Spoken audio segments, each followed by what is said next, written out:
সকাল ৯টা বাজে। ষাঁড়ের মতো পড়ে পড়ে ঘুমাচ্ছি। হঠাৎ আমার বড় বোন এসেই মারল এক থাপ্পড়।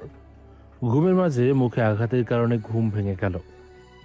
চোখ মেলে চারিদিকে তাকিয়ে দেখি আপু হাতে খুন্তি নিয়ে দাঁড়িয়ে আছে। ভয়ে আমার কলিজা শুকিয়ে যাচ্ছে। ভয়ে ভয়ে বললাম, আপু কি হয়েছে? এভাবে হাতে খুন্তি নিয়ে কি করছো? আপু কোনো কথা না বলে সোজা কান ধরে টানতে টানতে ওয়াশরুমের সামনে রেখে চলে গেল। বুঝলাম কোনো ঝামেলা হয়েছে, তাই তাড়াতাড়ি ফ্রেশ হয়ে নিচে চলে এলাম। টেবিলে আপু বসে আছে, তাই আমিও গিয়ে বসলাম। আপু কিছুক্ষণ আমার দিকে রাগী চোখে তাকিয়ে থেকে বলল, ওই, তুই ভার্সিটির জন্য রেডি হয়ে এসেছিস কি জন্য? তো কি করব আমি? কালকে কি বলেছিলাম মনে নেই তো? কি বলেছিলে আপু? এবার আপু খুব রেগে গেল। কোনো কথা না বলে সোজা ওপরে উঠে আমার রুমের দিকে গেল। কিছুক্ষণ পর হাতে পাঞ্জাবি নিয়ে এসে টেবিলে বসে পড়ল। তারপর দুজনের খাবার বেড়ে আমাকে খাইয়ে দিতে লাগলো। সাথে আপু নিজেও খাচ্ছে। আসলে আমার যখন 5 বছর বয়স, তখন আম্মু ক্যান্সারের জন্য না ফেরার দেশে চলে যায়। আর তখন থেকেই আপু আমাকে আম্মুর মতো আদর যত্ন করে বড় করে তুলেছে। খাওয়া দাওয়া শেষে আপু বলল, যা পাঞ্জাবি পরে চলে আয়। কেন আপু? ওই হারামজাদা, কালকে বললাম না তোর বিয়ে ঠিক করেছি আমার বান্ধবীর বোনের সাথে? আপু আমি বিয়ে করতে চাই না এখন। আমি এখনো ছোট আছি। আপু এবার খুব রেগে গেল।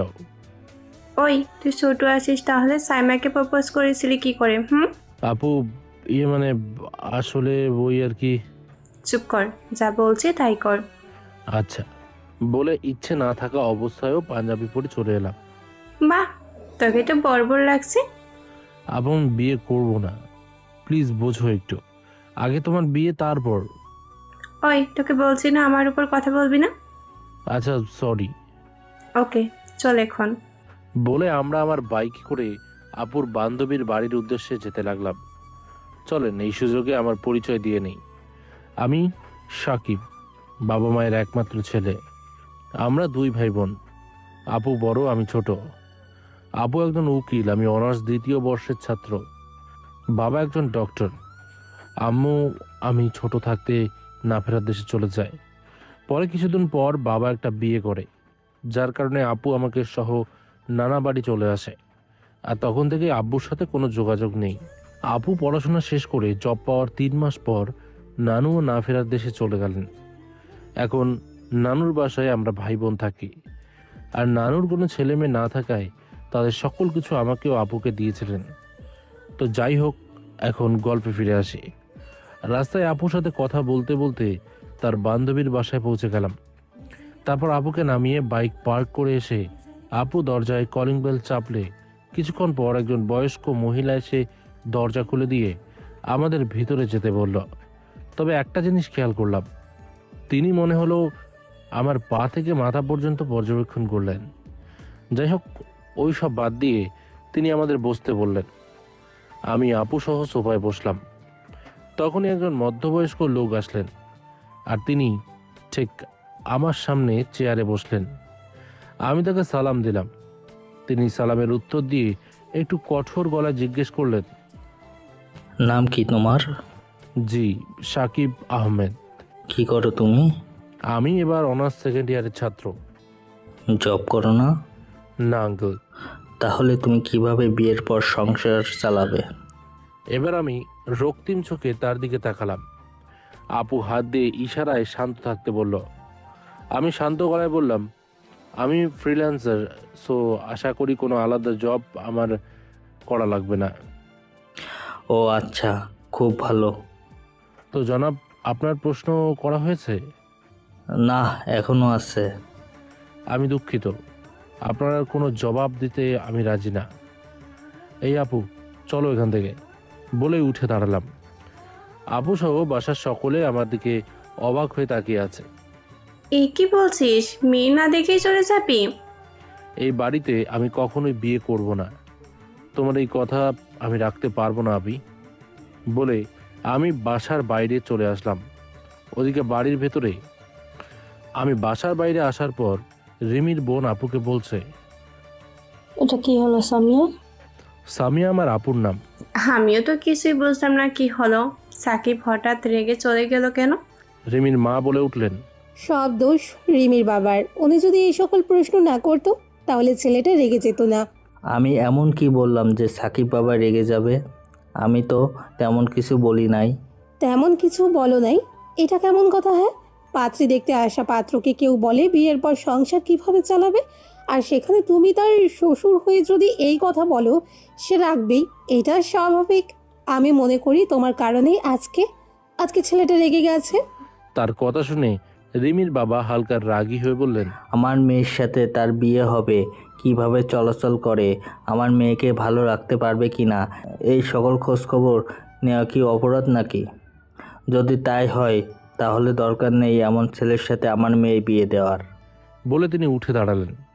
তখনই তার স্ত্রী বললেন, সব ঠিক আছে, কিন্তু তুমি যেভাবে খোঁজ নিচ্ছ এভাবে নেওয়াটাই ভুল। অপরদিকে রিমি সিঁড়ির উপর থেকে তার বাবা মায়ের সকল কথা শুনছে। এবার সে আর চুপ থাকতে পারল না। দৌড়ে এসে সাকিবের বোনের কাছে গিয়ে, আপু, আব্বু আম্মু যা বলে বলুক, আমি সাকিবকেই চাই। প্লিজ আপু, তুমি সাকিবকে আমাকে দিয়ে দাও, আমি ওকে ছাড়া থাকতে পারবো। রিমির কথা শুনে আপু বলছে, আরে পাকড়ি বোন আমার, তুই চিন্তা করিস না, সাকিবকে তোর সাথে বিয়ে দিব। তোকে কথা দিছি না, সাকিব তোরই হবে।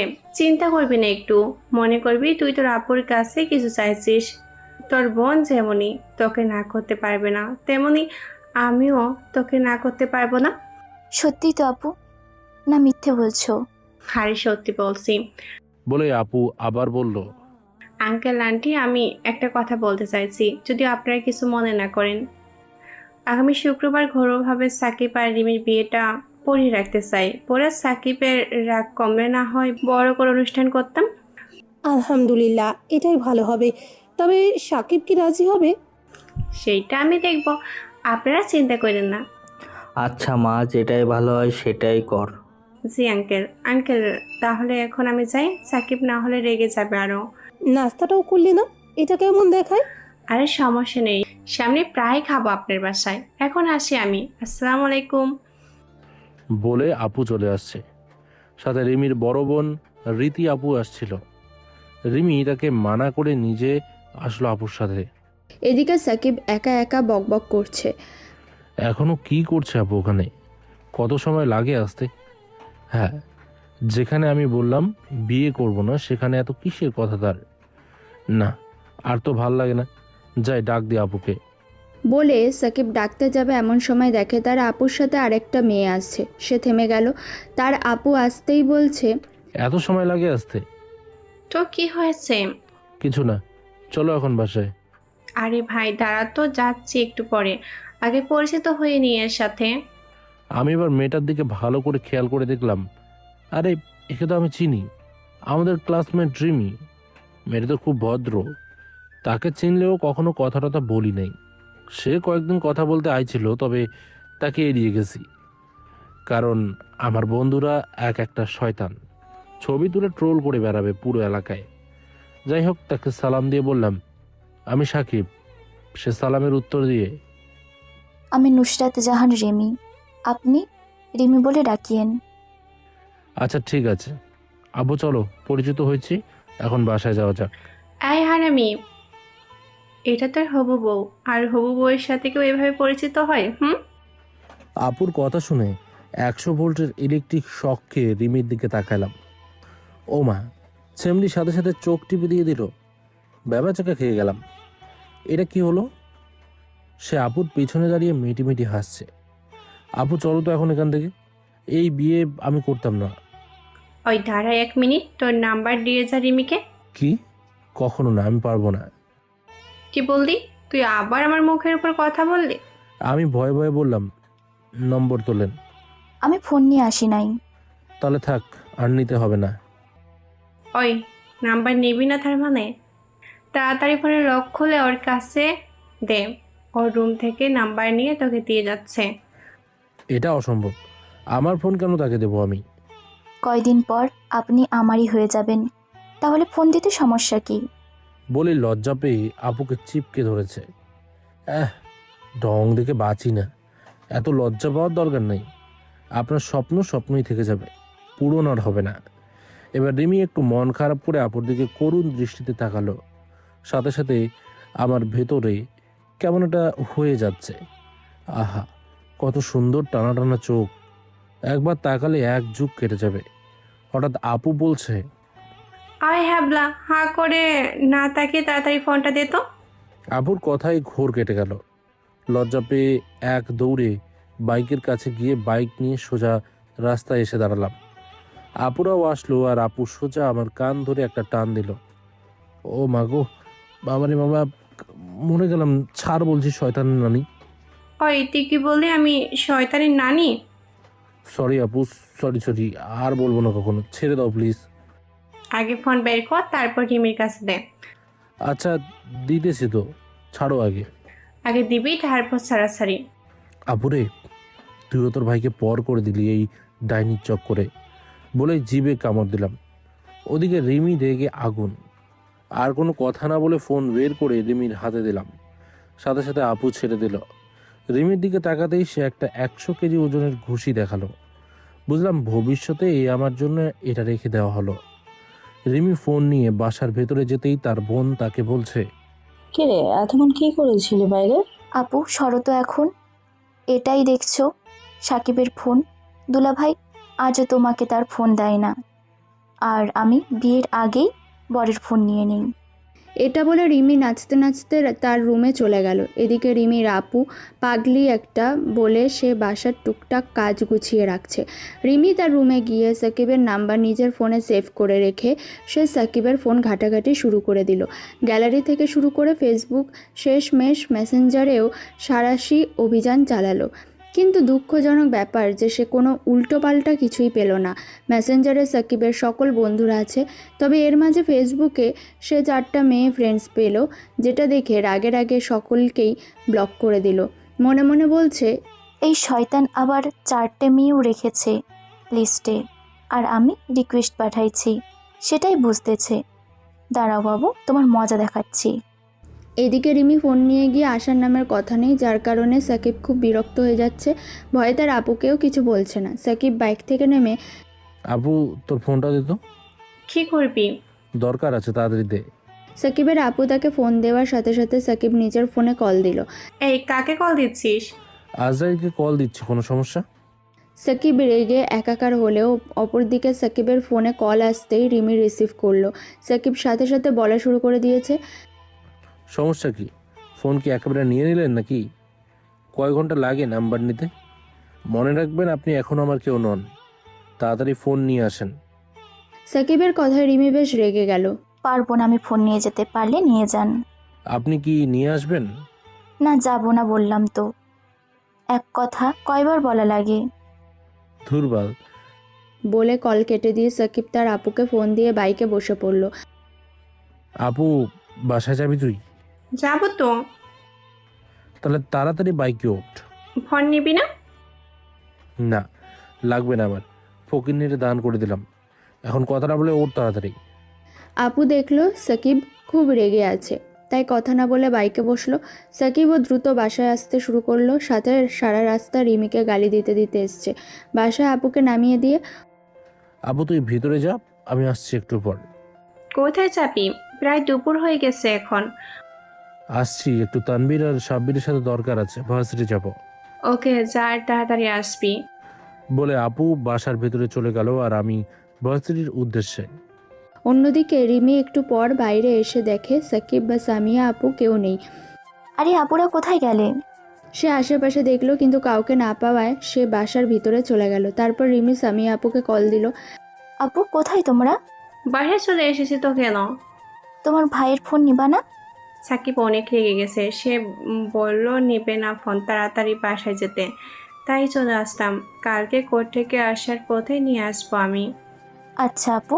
ঠিক আছে, সাকিবকে বেশি চালাচালি করবে না, ও কিন্তু বেশি রেগে গেলে মাথা ঠিক রাখতে পারে না।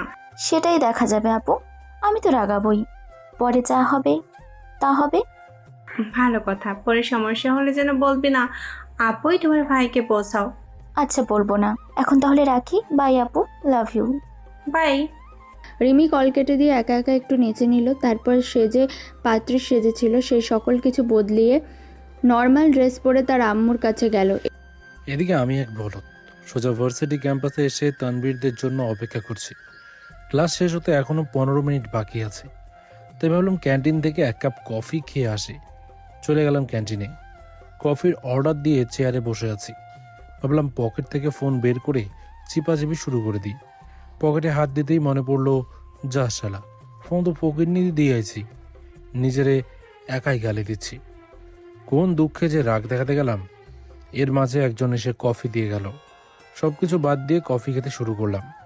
কফি প্রায় শেষ, হঠাৎ পেছন থেকে কয়েকজন বলে উঠল, বাহ মির্জাফর বাহ, একাই খা, আমরা তো ভাইসা আইছি, আমাদের কথা মাথায় থাকবো কেমনি? পেছনে ফিরে দেখলাম তানবীর, সাব্বির, রাসেল আর তাসিন। আরে শালারা বস বস। এই শালা, বসার মতন পরিস্থিতি রাখছিস তুই? একা একাই রাক্ষসের মতন খেয়ে যাচ্ছিস, 5 মিনিট অপেক্ষাও করলি না। আরে ভাই, তোরা ক্লাসে ছিলি তাই ভাবলাম কফি খেয়ে আসি। বস তোরা, আমি কফি অর্ডার করছি। তো আজ ক্লাসের টাইমে কোথায় ছিলি? আর বলিস না, বিয়ে করার জন্য মেয়ে দেখতে গিয়েছিলাম। আমার কথা শুনে 4জন ফুল শকড। ওই শালা চাপা মারার একটা লিমিট থাকে, সত্যি করে বল। আরে ভাই সত্যি বলছি আমি। এই কাহিনী কি খুলে বলতো? তাহলে শোন। তারপর সকাল থেকে আমার সাথে যা যা হয়েছে সব বললাম হারামিদের। আরে আল্লাহ, বলিস কি? একটা কাহিনী রে ভাই। তবে যাই হোক, সব শুনে যা বুঝলাম, তুই কি এই বিয়ে করবি? আমার তো ইচ্ছে শেষ, বাট আপু তো হাল ছাড়বে না। সে যে কোনোভাবেই গলায় ঘন্টি পরাই দেবে। আপু ভালোই করবে, তাছাড়া রিমি ভাবি তো দেখতেও খারাপ না, আবার তার চাল চলনও আচার ব্যবহারও খুবই সুন্দর। কখনো কোনো ছেলের সাথে ঘষাঘষিও দেখি নাই। তার মতন মেয়ে যে তোকে পছন্দ করেছে আর তুই তাকে রিজেক্ট করেছিস, শালা বলদ। কিরে, একেবারে ভাবি হয়ে গেল? শোন, এটা যদি তোর পছন্দ হতো তাহলে ভাবি হতো না, আর এটা আপুর পছন্দ। আজ হোক আর কাল হোক, আমাদের ভাবি তো হবেই। এর মাঝে ওদের কফি চলে আসলো। ওরা খাচ্ছে, আমিও বিল দিয়ে এসে ওদের কাছে বসলাম। খাওয়া শেষ হলে তানবীরকে বাইকের চাবি দিলাম, আর সেও সোজা পার্কিং থেকে বাইক নিয়ে আসলো। আমিও উঠে বসলাম। সবাইকে বিদায় দিয়ে আমরা দুজন বাসার দিকে যাচ্ছি। আসলে বাকি বন্ধুদের বাসা অন্যদিকে, আমার আর তানবীরের বাসা একই জায়গাতে, 3টা বাড়ি আগে পিছে। আর তানবীর আমার সব থেকে কাছের বন্ধু। সে সেই পিচ্ছি বেলা থেকেই আমার সাথে থাকে। ছোট থেকে দুজন একসাথে বড় হয়েছে। আর তানভীরের আম্মু আমাকে ও আপুকে অনেক ভালোবাসে। তো যাই হোক, বাসায় পৌঁছে কলিং বেল চাপতেই আপু দরজা খুলে দিল। ভেতরে গিয়ে সোজা ওয়াশরুম যেয়ে গোসল করে নিলাম। তারপর বাইরে এসে, আপু কোথায় তুমি? কোনো উত্তর দিল না।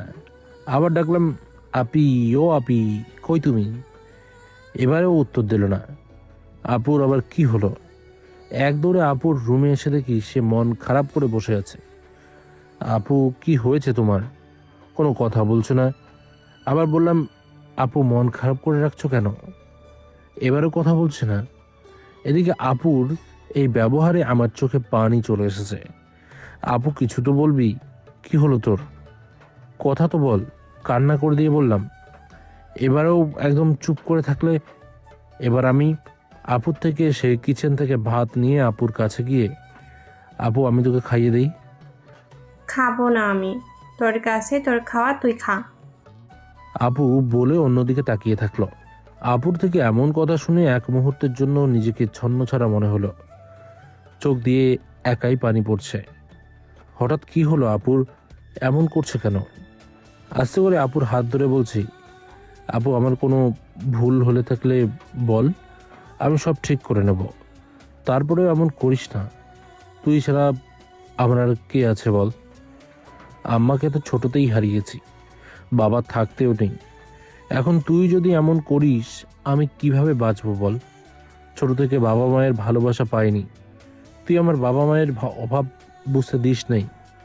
এখন এই বাবা মা নামক বোনটাই যদি আমার উপর এমন করে, আমি কিভাবে সহ্য করব?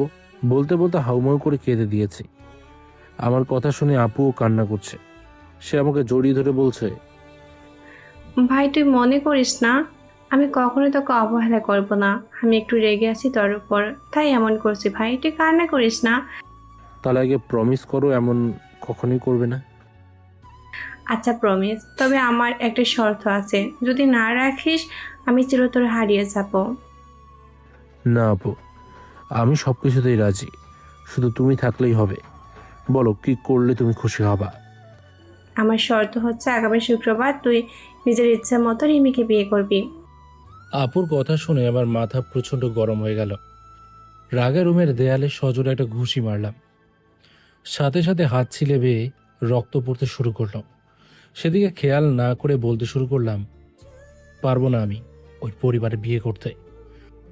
আপু তুমি আমাকে আমার এই সিদ্ধান্ত নিয়ে আর কোনো কথা বলবা না আশা করি। তোর সমস্যা কি রিমিকে বিয়ে করতে? কোন দিক দিয়ে কমতি আছে ওর? ওর মতো মেয়ে যে তোর জন্য আজ 2 বছর ধরে পাগলামি করে তোকে নিজের পথ চলার সঙ্গী হিসাবে পেতে চায়, পরিবারের সাথে প্রতিদিন ঝামেলা করে, তোকে ভালোবাসে বলে এখন পর্যন্ত 5টা বিয়ে ভেঙে দিয়েছে। একটা মেয়ে একটা ছেলেকে কতটা ভালোবাসলে পরিবারের বিরুদ্ধে এমনটা করতে পারে? একটা বার ভেবে দেখ তুই। আর একটা কথা মনে রাখবি, তোর আপু কখনো তোর খারাপ চায় না। আর হ্যাঁ, তুই বড় হয়েছিস, নিজের সিদ্ধান্ত নিজে নিতে শিখেছিস, ভালো কথা। আমি তোকে আর কখনো ওই বিষয় নিয়ে জোর করব না। এখন যা তুই আমার সামনে থেকে। আর শোন, আরও একটা কথা বলি, তুই যে সাইমার পেছনে ঘুরিস, ওই সাইমা কখনো একটা ভালো মেয়ে না। তার সম্পর্কে কতটুকু জানিস তুই? সে যে একবার বিবাহিত, এটা কি জানিস তুই? ওই সাইমার জন্য আজ একটা পরিবার রাত দিন মরমরা হয়ে থাকে, তুই জানিস? তার কারণে আজ একটা নিরাপদ ছেলে যাবজ্জীবন জেলের সাজা পেয়েছে, এটা কি তুই জানিস? তার কারণে আজ একটা পরিবার যে সব থাকতেও পথে পথে ঘুরে, এটা কি তুই জানিস? কথাগুলো বলে আপু নিজের চোখের পানি মুছে আমাকে ধাক্কা দিয়ে তার রুম থেকে বের করে দিল। আমি আস্তে আস্তে এসে নিজের খাটে বসে পড়লাম। তারপর ফার্স্ট এড বক্স নিয়ে হাতের রক্তগুলো পরিষ্কার করছি। তখনই আপু আমার রুমে একটা ফাইল সহ ঢুকলো। ফাইলটা খাটে রেখে আমার কাছে বসলো আর আমার হাত পরিষ্কার করে দিয়ে ড্রেসিং করে দিল। এরপর সে আমাকে বলল, আর হ্যাঁ, তুই তো মনে করবি আমি সাইমাকে নিয়ে মিথ্যা বলছি। এই যে ফাইল, সাইমা সহ সাইমার ফ্যামিলি ফুল ডিটেলস এখানে। বলে আপু চলে গেল। এদিকে আমি ফাইলটা নিয়ে দেখছি। আসলে আপু যা যা বলেছে সব সত্যি। এমনকি সাইমার বাবা ও সাইমার নামে 2টো কেস আছে, যাদের বিপরীত পক্ষের উকিল। আমার আপু ফাইলটা হাতে নিয়ে অবাক হয়ে তাকিয়ে আছে। এটা আমি কি দেখছি? এই মেয়ের সাথে আমি জীবন শুরু করতে চেয়েছিলাম, যার সাথে আমি সুন্দর একটা জীবন কাটাতে চেয়েছি, সে এমন একটা মেয়ে যার সাথে কোনো ছেলেই সুখী হবে না। চোখের কোণে নোনা জল ভরে গেছে। চোখটা মুছে ড্রয়ার থেকে আমার আরও একটা ফোন আছে, সেটা বের করে ফাইলের সকল কাগজের ছবি নিলাম। এরপর ফোনটা পকেটে রেখে খাটে বসে আছি। এর মাঝে আপু খাবার নিয়ে আসলো। এই নে, খেয়ে নে। বলে আপু খাবার রেখে ফাইলটা নিয়ে চলে যাচ্ছে। আমি আপুর দিকে একবার আর একবার খাবারের দিকে একবার করুণ দৃষ্টিতে তাকিয়ে মাথা নিচু করে রাখলাম। আপু আবারও ঘুরে আসলো আর সে বলল, হ্যাঁ, আমি তোকে খাইয়ে দিতাম যদি তোর রাগটা করা উচিত হতো। অযথা রাগ করে নিজের হাত কেটে এখন আমার দিকে তাকিয়ে লাভ নেই। আর আমার কথা শুনলে না হয় দেখতাম, বাট তুই তো শুনবি না, এটা জানি আমি। তাই তোর খাওয়া একাই খা, আর কালকে থেকে একা একা রান্না করে খাবি। আমি সারাদিন কোর্টের ঝামেলা নিয়ে শরীর খুব ক্লান্ত থাকে, আমি আর পারবো না রান্না করতে। আমি সকালে নাস্তা করে দুপুরে রিমির বাসায় খাবো, আর রাতে দেখা যাচ্ছে রেস্টুরেন্ট থেকে খেয়ে নিলাম। আর শোন, যদি রান্না করতে না পারিস তাহলে বিয়ে করে ফেল। বলে আপু চলে গেল। এদিকে আমি আপুর কথা শুনে অবাক হয়ে গেলাম। মনে মনে বলছি, আচ্ছা আপুকে আবার রিমি তাবিজ করলো নাকি? শালি রিমি, তুই আমার আপুকে তাবিজ করেছিস, তোকে আমি খাইছি। একা একা আলতু ফালতু চিন্তা করলাম আর রিমিকে বকাবকি করলাম। দেখলাম আমার দ্বারা একা খাওয়া সম্ভব না। আমার খিদের চোটে পেটের ভেতর যুদ্ধ চলছে। আবার গেলাম আপুর কাছে। কি সমস্যা মিস্টার সাকিব আহম্মক? আপু দেখ, খেপাবি না বলছি। তুই ভালো করেই জানিস আমি খালি পেটে থাকতে পারি না। এখন নাটক বাদ দিয়ে খাইয়ে দে প্লিজ, তোকে ফুচকা কিনে দেবনি। লাগবে না ভাই, আমার কাছে টাকা আছে, কিনে খেতে পারবো, এখন তুই যেতে পারিস। বলে আপু মুচকি মুচকি হাসছে। প্লিজ আপু প্লিজ, দে না রে খাইয়ে। আর আমি পারবো না, যা তো। একা না পারিস বিয়ে কর, বউয়ের হাতে খা। ওই, তুই কি দিবি খাইয়ে শেষবারের মতো বলছি? না। আচ্ছা যা, খাবো না আমি, বলে সোজা বাসা থেকে চলে আসলাম তানভীরের বাড়ির সামনে। বেল বাজাতেই আন্টি দরজা খুলে দেখে আমি। সাকিব বাবা, ভালো আছিস তো? জি আন্টি, আলহামদুলিল্লাহ। আপনি কেমন আছেন? আলহামদুলিল্লাহ, ভালো আছি। তোর হাতে কি হয়েছে? আন্টি কেটে গেছে একটু। এতটা আনখেয়ালি কেউ হয় যেটাতে নিজের ক্ষতি হবে? আন্টি এসব বাদ দাও তো, আগে কিছু খাইয়ে দাও, খিদের কারণে মরে যাচ্ছে আমি। আবুর সাথে ঝগড়া হয়েছে, সে খাইয়ে দেবে না। ও, এই ব্যাপার। তুই বস, আমি দিচ্ছি খাইয়ে। আমিও শান্তভাবে বসে পড়লাম। আন্টি খাবার এনে সুন্দরভাবে খাইয়ে দিল।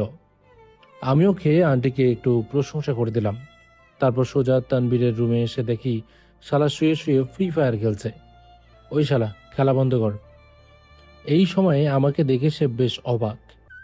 এখন এখানে কি? শালা আমার সর্বনাশ হয়ে গেছে, আগে খেলা অফ কর। আরে ভাই, তোর ঘটনা মানেই আজাইরা খবর। শালা খেলতে দে আমারে। ছি ছি ছি ছি, তোর কাছে বন্দুক থেকে খেলা বড় হয়ে গেছে? ওরে শালা, আমার তো আর তোমার মতন একটা হবু বউ নেই যে তার সাথে গল্প করব। তাই এখন গেমটা বড়। শুধু আমি নই, হাজার হাজার সিঙ্গেল ভাইদের এই ফ্রি ফায়ার গেমটাই একমাত্র সঙ্গী। আর শালা, তুই আমাকে বলছিস গেম থেকে তুই ইম্পর্টেন্ট? ভাই সরি, আমার ভুল হয়ে গেছে, মাফ করে দে, বলে তানবীরের পাশে বসে ওর খেলা দেখতেছি। হাত ঠিক থাকলে নিজেও শুরু করে দিতাম। কিছুক্ষণ পরও ম্যাচ শেষ করে বেরিয়ে আসলো দুনিয়ায়। এবার বল, তোর কি সর্বনাশা হয়েছে? তাহলে শোন, আপুর সাথে ঘটে যাওয়া সব বললাম। আমার কথা শুনে তানবীর বলে, আলহামদুলিল্লাহ আপু, এবার সঠিক কাজটাই করেছে। তোকে কতবার বলেছিলাম যে সাইমার পিছনে ঘুরো না মামা, মরণ দ্রুত হবে। বুঝো এবার বিষয়টা। তার পিছনে তো ঘুরেছি, সে তো পাত্তা দেয় নাই। তাদের সমস্যা কি? এখন তো ওর সাথে কথা বলারও ট্রাই করব না, তাহলে তো ঝামেলা শেষ। আরে শালা, ওই সাইমা তোর মতন কয়েকজনকে ওয়েটিং লিস্টে রেখেছে। সিরিয়াল ধরে একটার পর একটা ছেলের জীবন নিয়ে খেলেছে, যেটা আমি তোকে আগেও বলেছিলাম। বুঝতে পারছি, কিন্তু এখন কি করব আমি? আপু তো সেই লেভেলের রাগ দেখাইছে। আজ সোমবার, আর 4 দিন আছে হাতে, কি করি বল এখন? কি আর করবি, বিয়েটা করে নে, আমরাও খাই আর মাইয়া দেখে আসি। চুপ শালা, চিপকার লুচ্চা, তোর কারণে সম্মানের ছিটে ফোটাও থাকবে না। মাইন্ড ইওর ভাষা। আমি লুচ্চা হলে তোর মতন করে কুত্তা দৌড়ে সাইমার পিছনে আমি দৌড়াতাম। শালা খাবিস? আচ্ছা ভাই, তোর যা ভাল লাগে কর, তবে বিয়েটা করে নে। রিমি ভাবি আসলে একজন লক্ষ্মী মেয়ে। শোন সাকিব, তোকে বোঝানোর মতন ধৈর্য আমার কখনো নেই, আর তুই কারোর বুঝ নিবি না এটা জানি। কিন্তু তুই একটা জিনিস ভেবে দেখবি, যেই মেয়েটা তোর জন্য 5টা বিয়ে ভেঙে দিয়েছে, তার বাবা মাকে তোর সঙ্গে বিয়ে করার জন্য রাজি করাইছে। একটি মেয়ে কতখানি ভালোবাসলে একটা ছেলের জন্য এমন করে, আর আমরা ছেলেরা পরিবারের লোককে রাজি করাতে পারি না। সেখানে সে মেয়ে হয়ে কতটা কষ্টের পর তার বাবা মাকে রাজি হয়েছে, এটা একবার রাতে একা একা চোখ বন্ধ করে ভেবে দেখিস। বলে তানভীর তার রুম থেকে চলে গেল। এদিকে আমি তানভীরের বলা কথাগুলো শুনে অবাক হয়ে গেছি। এ এত সুন্দরভাবে বোঝাতে পারে তা আজকেই দেখলাম। আমিও তানভীরের বাসা থেকে চলে আসলাম। তারপর নিজের বাসায় চলে আসলাম। দেখলাম আপু ড্রয়িং রুমে বসে কারোর সাথে ফোনে কথা বলছে। তাই আমি আমার রুমে গিয়ে শুয়ে পড়লাম, আর রিমির বিষয়টা নিয়ে ভাবতে ভাবতে ঘুমিয়ে পড়লাম। বিকালে ঘুমিয়ে আছি, হঠাৎ মনে হচ্ছে কেউ আমার মাথায় হাত বুলিয়ে দিচ্ছে। আমি নড়তেই সে দৌড়ে রুম থেকে চলে গেল। আমি চোখ খুলে এটুকুই দেখলাম, নীল রঙের ওড়না। মানে আমার রুমে কোনো মেয়ে ছিল? শুধু ছিল না, সে আমার খাটেও বসেছিল। আবার সে আমার মাথায় হাত বুলিয়েও দিয়েছে। কে সে? আমি চিন্তায় পড়ে গেলাম, কে ছিল মেয়েটা, আর আমার রুমে একা আসবেই বা কেন? আপু কিছু বলেনি কেন? এসব ভাবতেই খাটে উঠে বসলাম। খেয়াল করলাম বালিশের এক পাশে আমার দ্বিতীয় ফোনটি আর অন্য পাশে আরও দুটো ফোন। আমি চিন্তায় পড়ে গেলাম, এই দুটো কার ফোন? হাতে নিলাম দুইটাই। এ কি, একটা তো আমার ফোন যেটা রিমির কাছে ছিল, এটা এখানে কেন? আর আসলেই বা কিভাবে? মনে হয় রিমির বোন এসে দিয়ে গেছে। অন্য ফোনটা অপরিচিত, তাই স্ক্রিন অন করে অবাক হয়ে তাকিয়ে আছি। লক স্ক্রিনে ওয়ালপেপারে আমার ছবি। এবার আর রুমে থাকতে পারলাম না, চিল্লাচিল্লি করতে করতে বাইরে আসি। আপু, এই আপু, আমার রুমে কি গিয়েছিল? আপু কিছু বলছে না। আপুর পাশে একজন মেয়েকে দেখে চিৎকার করা থামিয়ে তাদের কাছে গেলাম। দেখলাম পাশের মেয়েটা ওড়না দিয়ে মুখ ঢেকে রেখেছে, আর আমি আমার রুম থেকে দৌড়ে এসে সেই ওড়নাটাই দেখছি। এবার আমার খুব রাগ হচ্ছে, এই মেয়ে কেন আমার রুমে যাবে?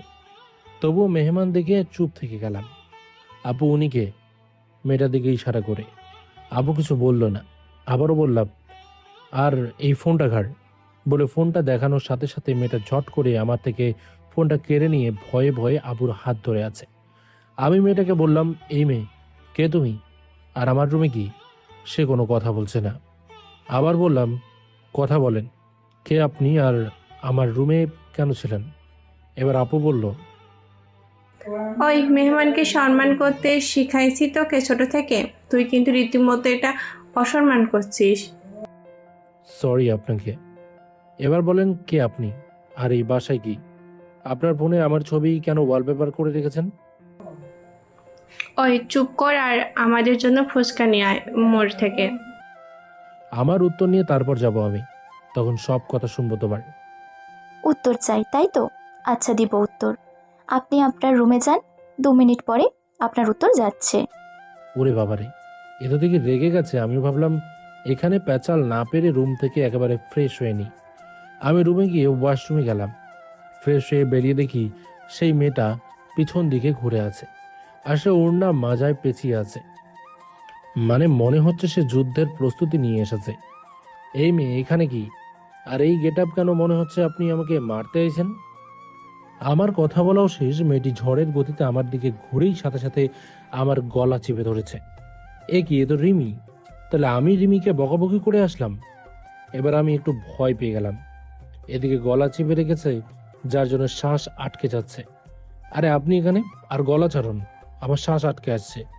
সে আরও জোরালোভাবে ধরে আমার চোখের দিকে তাকিয়ে আছে। আমি নিজেও রিমির রক্তিম চোখের দিকে তাকিয়ে আছি।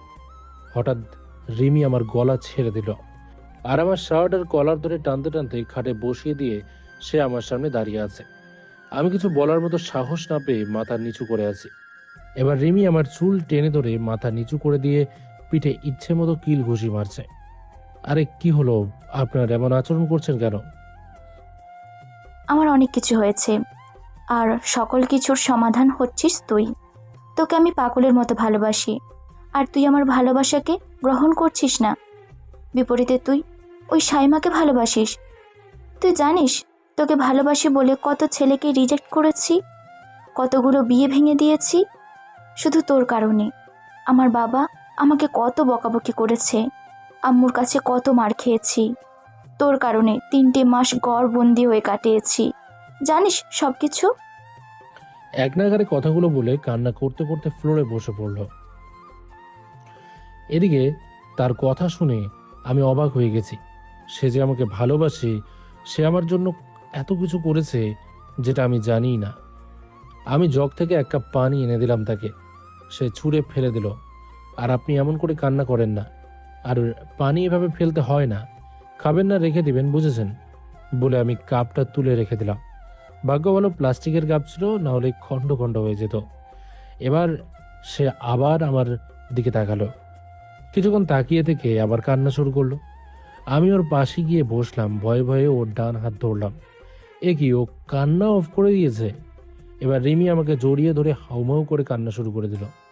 এতই শক্তি দিয়ে ধরেছে যে আমি তাকে ছাড়াতে ব্যর্থ হয়ে যাচ্ছি। আরে আরে করছেনটা কি, বুঝলাম না তো। ছাড়েন বলছি আমাকে। আর আপনি আর কান্দায়েন না। আমি দেখতেছি যে আপনাকে ভূতনির মতো লাগছে কান্নার তো। আরে ভাই, সত্যি বলতে আমি ওর কান্না মিশ্রিত মুখ দেখে ক্রাশ খাচ্ছি প্রতি সেকেন্ডে। বাট ওকে থামাতে হবে, তাই বদনাম করে দেখি কাজ হয় নাকি। যেই ভাবা সেই কাজ, ও রেগে গিয়ে কান্না অফ করে দিল, বাট এখনও আমাকে জড়িয়ে ধরে আছে। এই যে আপনি আমাকে ছাড়ুন, আমি আপনার কেউ নই যে আমাকে এভাবে জড়িয়ে রাখবেন। তুমিতেই আমার সকল কিছু।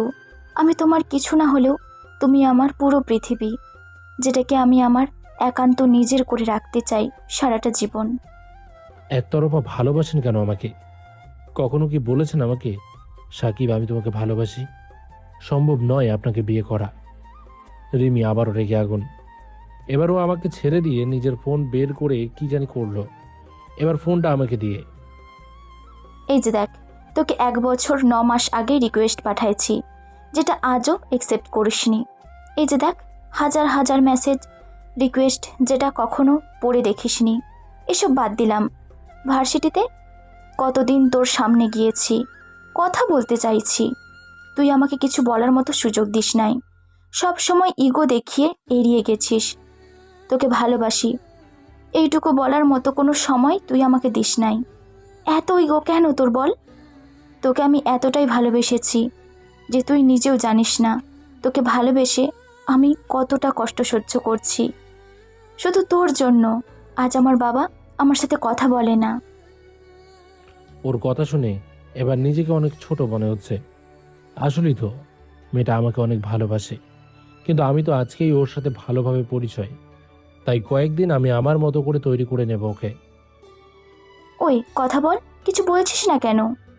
কি বলবো ভাবছি, আপনি একটা আস্ত গাধি। কি বললি? আমি গাধি? থাক, তুই চলে যাচ্ছি আমি, দরকার নেই তোকে আমার। তুই বুদ্ধিমতী একটা খুঁজে নিস। বলে রিমি হন হন করে চলে গেল। আমি ভাই কি বলবো, এতক্ষণ সব মাথার উপর দিয়ে গেল। ফ্লোর থেকে উঠে আয়নার সামনে গেলাম। চুলগুলো টেনে হিঁচড়ে অবস্থা খারাপ করে রেখে গেছে। চুল ঠিক করেই রুমে রিমির ফেলা পানিগুলো মুছে নিয়ে বাইরে বেরোলাম। আপু টিভি দেখছে, তার সাথে কথা না বলেই বাসা থেকে চলে আসলাম। এরপর রাত 9টার দিকে বাসায় গেলাম। বাইরে থেকে ভাবলাম কিছু খেয়ে যাই, পরে আবার ভাবলাম আপুর সকল রাগ এখন মনে হয় মিটে গেছে, তাই না খেয়ে চলে আসলাম। বেল চাপার পর কেউ গেট খুলছে না, কি বিপদ এখন। আপুকে কল দিলাম, কেটে দিচ্ছে। মনে মনে ভাবলাম এখন রিমির সাহায্য লাগবে, কিন্তু তাকে পাবো কোথায়? আবার আপুকে কল দিলাম, এবার সে রিসিভ করে বলল, বিয়েতে রাজি না হলে বাসায় প্রবেশ করা যাবে না। আপু সত্যি করে একটা কথা বলবা? কি কথা? আচ্ছা আপু, তুই কি সত্যিই আমার বোন তো? নাকি আমার আপুর রূপ নিয়ে কোনো ভূত না তো? নাকি আমার আপুকে কোনোভাবে আটকে রেখে প্লাস্টিক সার্জারি করে আমার আপুর রূপ নিয়ে রিমি তোকে পাঠিয়েছে? একদম সত্যি বলবি। এইসব কি বলছিস আজে বাজে কথা? আমি তোর বোন। এটা হতেই পারে না। তুই আমার আপু হলে কখনোই দুপুরে না খাইয়ে রাখতি না, আর এখনো দরজা অফ করে রাখতি না। আমার আপু কখনো এমন করে না, যেটার কারণে তার ভাই কষ্ট পাবে। কারণ আমার আপুই আমার বাবা মা ভাই বোন সব কিছু। তুই কোথায় রাখছিস বল আমার আপুকে? সাকিব, এইসব কি বলছিস তুই? পাগল হয়ে গেছিস? আমি শিওর কালকে পাবনাতে রেখে আসবো সময় করে। তুই দাঁড়া, আমি গেট খুলছি। বলে আপু কল কেটে দিল। আপু, তোর ভাই পাগল হয়নি। এটুকু পাগল না সাজলে তুই আমাকে বাসার বাইরে রাখতি, বুঝলি? আপু গেট খুলে আমার কান ধরে বলছে, এই আমি সার্জারি করে আসছি, দেখে মনে হয়? হ্যাঁ মনে হচ্ছে তুই নকল। সময় থাকতে বলছি আমার আপুকে নিয়ে আয়। আল্লাহ গো, আমি পাগল হয়ে যাব। তুই বস এখন। বলে আপু কিচেন থেকে খাবার এনে আমাকে খাইয়ে দিচ্ছে। কেমন যেন একটি কষ্ট অনুভব করছি আমি। হঠাৎ করে আম্মুর মুখ বারবার ভেসে উঠছে। আবার মন খারাপ দেখে আপু বলছে, কি হলো, এমন করছিস কেন? আপু বারবার আম্মুর কথা মনে হচ্ছে। চোখ বুঝলে আমি আম্মুকে দেখছি বারবার। আপু তাড়াতাড়ি খাবার রেখে হাত ধুয়ে এসে, এই পাগল, কান্না করছিস কেন? হ্যাঁ, তুই তো বলিস আমি তোর বাবা মা সব। আপু আমার খুব কষ্ট হয় আম্মুর জন্য। তুমি দেখো তানবীরের আম্মু ওকে কত আদর করে ছোট থেকেই। আমারও খুব ইচ্ছে হয় আম্মুর সাথে একসাথে বসে খাইতে, আম্মুর আদর পাইতে। আব্বু অনেকদিন তো আব্বুর এলাকায় যায়নি, কালকে যাব প্লিজ, আম্মুর কবরটা দেখতে মন চাইছে খুব। আচ্ছা যাবো তো, সমস্যা নাই, এখন চুপ করে যে ঘুমিয়ে পড়। আচ্ছা আপু, আমিও নিজের রুমে গিয়ে ঘুমিয়ে পড়লাম। সকালে খুব ভোরে উঠে আমি দ্রুত আমার সব গুছিয়ে নিলাম। আজকে আর আপু ডাকেনি, নিজেই উঠেছি, কারণ আমি আজ আমার আম্মুকে দেখতে যাব, বুঝছো। এখন বাজে সকাল 5টা, আপু এখনো ঘুমে। তাই আমি আপুর রুম থেকে তার ফোনটা নিয়ে এসে রিমির নম্বর নিলাম। তারপর আবার ফোন রেখে আসলাম, নিজের রুমে এসে কল দিলাম রিমিকে। সকালে খুব ভোরে উঠে আমি দ্রুত আমার সব কিছু গুছিয়ে নিলাম। আজকের আপু ডাকেনি, নিজেই উঠেছি, কারণ আমি আজ আমার আম্মুকে দেখতে যাব। এখন বাজে সকাল 5টা, আপু এখনো ঘুমে। তাই আমি আপুর রুমে থাকা তার ফোনটা নিয়ে এসে রিমির নম্বর নিলাম। তারপর আবার ফোন রেখে আসলাম, নিজের রুমে এসে কল দিলাম রিমিকে। আমার একটা সিক্রেট নম্বর আছে, যেটা দিয়ে আমি মাত্র কয়েকজন ফ্রিল্যান্সারদের সাথে যোগাযোগ করি। ভাবলাম রিমির ঘুমের ডিস্টার্ব করি আর আলতু ফালতু কথা বলি। তাই আমার এই সিক্রেট নম্বর দিয়ে রিমিকে কল দিলাম। প্রথমবার রিসিভ করলো না, আবার কল দিলাম, এবার কল কেটে দিল। মনে হয় ও ঘুমের ভেতর কেউ ডিস্টার্ব করলে অস্বস্তি বোধ করে। আমিও নাছর বান্দা, আবারও কল দিলাম, এইবার রিসিভ করেছে। গলাটা একটু চেঞ্জ করে সালাম দিলাম। হ্যালো, আসসালামু আলাইকুম। ওয়ালাইকুম আসসালাম। কে বলছেন? আমি যেই হই না কেন, আপনার জন্য একটা ব্যাড নিউজ আছে। কি? আরে ম্যাডাম, শান্ত হন আপনি। আর খবরটা খুব গুরুত্বপূর্ণ, তাই বুঝেনি তো যে একটা ব্যাপার থাকে না। দেখেন, সকাল সকাল ঘুমের 12টা বাজাইছেন আর এখন ফাজলামি করছেন। কি বলার আছে বলেন, না হলে আল্লাহ হাফেজ। আরে রাগ করছেন কেন? কাহিনী কিন্তু আপনার হবু জামাইকে নিয়ে। কি হয়েছে ওর? আগেই বলেছি সকাল সকাল খবর ফ্রি পাবেন না। রাখ তোর খবর। বলেই রিমি কল কেটে দিল। তারপর সাথে সাথে সাকিব আমার নম্বরে কল দিচ্ছে। আমিও জানি এমনটা হবে, তাই কল রিসিভ করছি না। রিমি আমাকে কয়েকবার কল দিয়ে না পেয়ে সে চিন্তিত হয়ে আপুর কাছে কল দিচ্ছে। যা আমি বুঝেছিলাম এমনই করবে ও, তাই আপুর ফোন সাইলেন্ট মোড করে রেখেছি। সাকিবকে আপুকে বারবার কল দিতেছি, রিসিভ করছে না কেন? আচ্ছা, সাকিবের কিছু হয়নি তো? আল্লাহ, তুমি সাকিব ও আপুকে ভালো রেখো। সাকিবের কিছু হলে আমি বাঁচব কি নিয়ে? রিমি আবার সেই অপরিচিত নম্বরে কল করলো।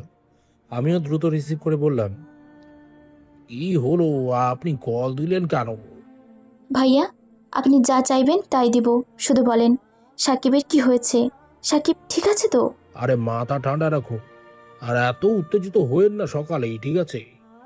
তাহলে বলেন না কি হয়েছে সাকিবের। আগে 5,000 টাকা দিন, তারপর সব বলবো। আচ্ছা, বিকাশ নাম্বার দেন দ্রুত। এই নম্বরে বিকাশ আছে, আসুন সেন্ড মানি করবেন, আমি গরিব আছি। ভাইয়া দেখেন, চলে গেছে টাকা। এদিকে আমি হাসতে হাসতে শেষ। না, মেয়েটির দেখছি আমার প্রতি অনেক টান আছে। একটি অপরিচিত লোককে আন্দাজভাবে টাকা দিয়ে দিল আমার জন্য। জি আপু, টাকা তো পাইছি। তাহলে এখন বলেন সাকিব আর আপুর কি হয়েছে? তেমন কিছু হয়নি। সাকিব আর তার আপু আপনাকে মিথ্যা আশ্বাস দিয়ে এই শহর ছেড়ে চলে যাচ্ছে। আপনি অযথা তার আপুর কথা বিশ্বাস করে বসে আছেন। এমনকি সাকিব ছেলেটা যে অন্য কোথাও বিয়ে করে নেবে সেসব খবর কি জানেন কিছু? এগুলো বলে আমি রুমের ভেতর লুঙ্গি ডান্স শুরু করে দিলাম। অপরদিকে অপরিচিত লোকের কথা শুনে রিমির মাথায় যেন আকাশ ভেঙে পড়ল। সে অঝরে কান্না করছে একা একা, মুখ টিপে ধরে আছে নিজেই নিজের। আব্বু আমার সাথে এমনিতেই সাকিবের জন্য কথা বলে না, এখন যদি এইসব শোনে তাহলে আমার কি হবে? কিভাবে পরিবারের সামনে এসব বলবো? হ্যালো ভাইয়া, আছেন? জি আছি, বলে। খেয়াল করছি রিমি কান্নারত কণ্ঠে কথা বলছে, তাই তাকে সান্ত্বনা দিয়ে বলছি, জি আছি, বলে। খেয়াল করছি রিমি কান্নারত কণ্ঠে কথা বলছে, তাই তাকে সান্ত্বনা দিয়ে বলছি, এই যে আপু, কাঁদবেন না প্লিজ, এসব আমার একটু ভালো লাগে না। আর বলুন কি বলবেন। ভাইয়া, ও ওরা কি আজকেই চলে যাবে এই শহর ছেড়ে? আরে আপু, আজকে মানে আর 2 বা 1 ঘন্টার ভেতরে তারা বেরিয়ে পড়বে। রিমি এবার কিছু না বলে কল কেটে দিয়ে কান্না করতে করতে ওয়াশরুমে গিয়ে হালকা ফ্রেশ হয়ে দ্রুত একটা বোরকা পরে নিয়ে তাড়াহুড়ো করে বাসা থেকে বেরিয়ে পড়ল। কারণ রিমির বাসায় থেকে আমাদের বাসা বাইকে যেতে প্রায় 1 ঘন্টা লাগে। আর রিমি তো আসবে রানিং কোনো অটো বা বাসে। রিমি বাসার বাইরে এসে দেখে সে তার ফোন বা টাকা কিছুই নেয়নি। সে আবার দৌড়ে বাসায় গিয়ে তাড়াতাড়ি তার রুম থেকে ফোন ও টাকা নিয়ে বাসা থেকে বের হয়ে চলে আসে। এরপর সে রিক্সার জন্য দাঁড়িয়ে আছে। কিছুক্ষণ পর একটা রিক্সা পেয়ে বলল, মামা একটু দ্রুত বাস স্ট্যান্ডে চলেন। বলে রিক্সা জোরে চলতে লাগে। কিছু সময় পর বাস স্টপে পৌঁছে রিমি ভাড়া মিটিয়ে দেখে এখনো কোনো বাস নেই। সে টাইম দেখে 5:40 বাজে, মানে এখনো 20 মিনিট তাকে অপেক্ষা করতে হবে। এদিকে অপরিচিত লোকটার কথা মতো রিমির কাছে 1-2 ঘন্টা সময় আছে। সে চিন্তায় পড়ে আছে। রিমির কাছে যেন সময় কাটছে না কোনোভাবে। একটু পর বাস আসলো। রিমি দ্রুত বাসে উঠে বসে। কিছুক্ষণ পর বাসটি ভর্তি লোক হতেই চলতে শুরু করে। অন্যদিকে আমি রিমির সাথে এমন আজে বাজে কথা বলে খুব খুশি মনে আছি। আমি বাইরে এসে বসে আছি।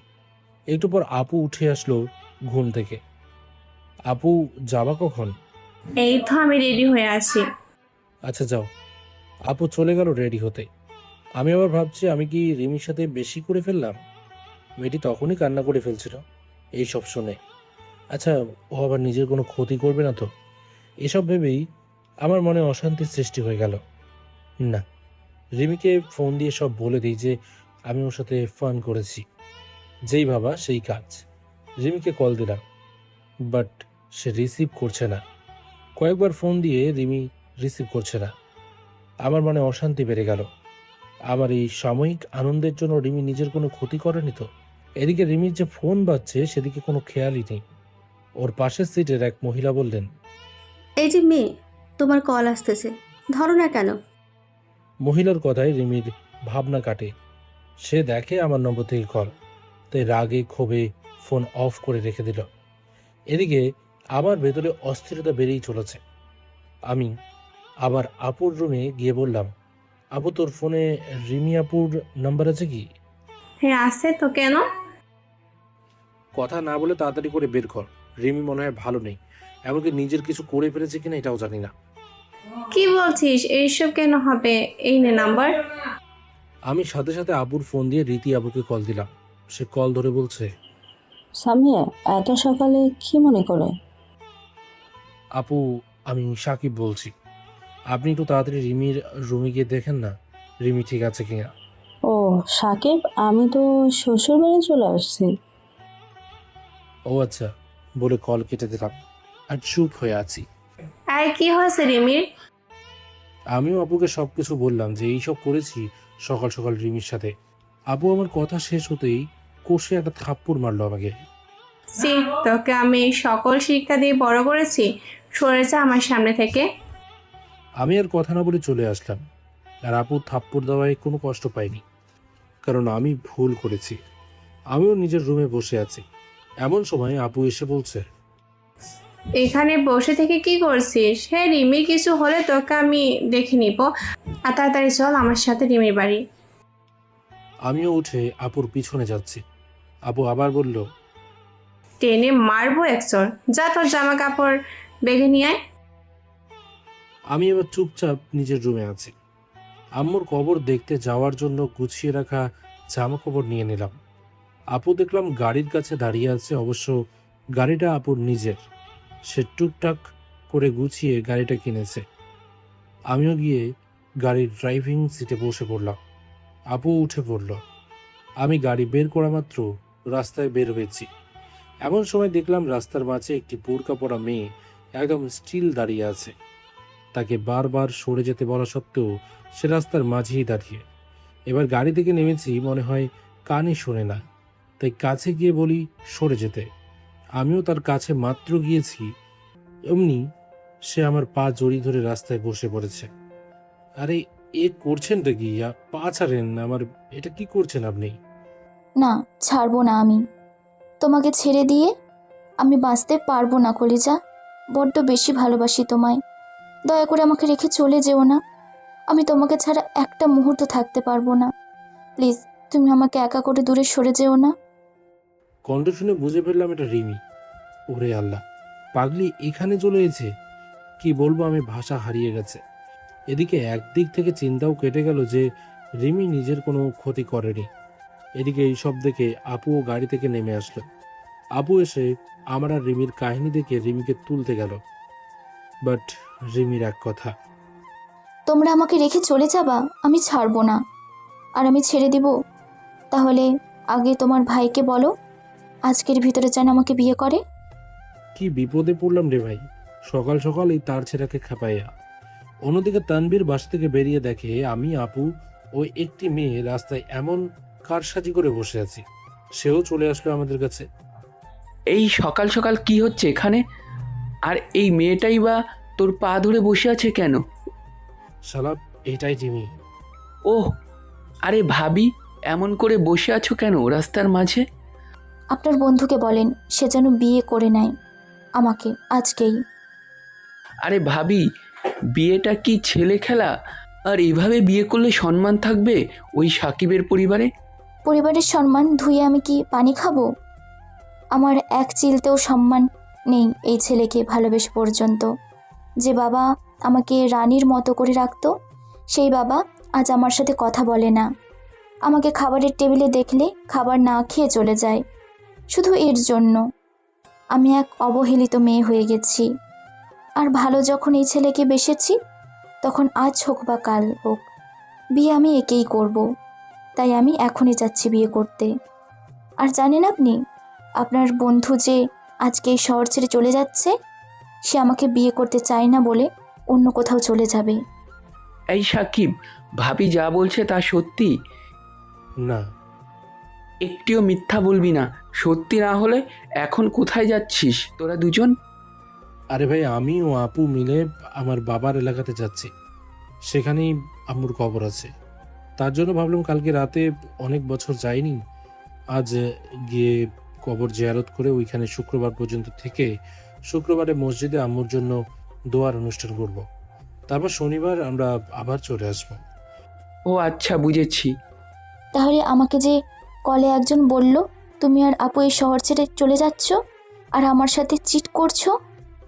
এবার আমি নিচু হয়ে পায়ে থেকে রিমির হাত সরিয়ে ওকে টেনে তুলে দাঁড় করালাম।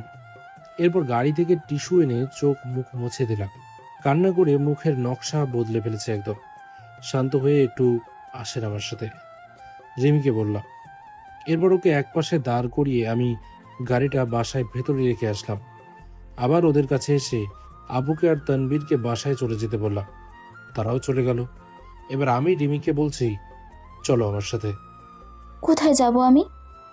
চলো, যেদিকে দু চোখ যায় সেদিকেই যাব। রিমির সাথে সাথে এসে আমার বাম পাশে দাঁড়িয়ে পড়লো। এবার সে আমার বাম হাত জড়িয়ে ধরলো। আমি একটু আনইজি ফিল করছি, তবুও কিছু বললাম না। আমাদের বাসায় একটু দূরে নিরিবিলি একটা লেক আছে, ওইখানে গেলাম দুজন। সকালে ঠান্ডা হাওয়া আর পাশে হবু বউ, বেশ ভালো। এবার আমি রিমির থেকে নিজেকে ছাড়িয়ে নিলাম আর একটু দূরে সরে গেলাম, যাতে আমি মার খাওয়ার আগে পালাতে পারি। এবার আমি রিমিকে বলছি, সরি রিমি। কি জন্য? আসলে রিমি, সকালে ওইসব কল দিয়ে আমিই বলেছিলাম। আসলে আমি একটু মজা নিতে চেয়েছিলাম, আর দেখলাম 3-4 দিন এলাকায় থাকবো না।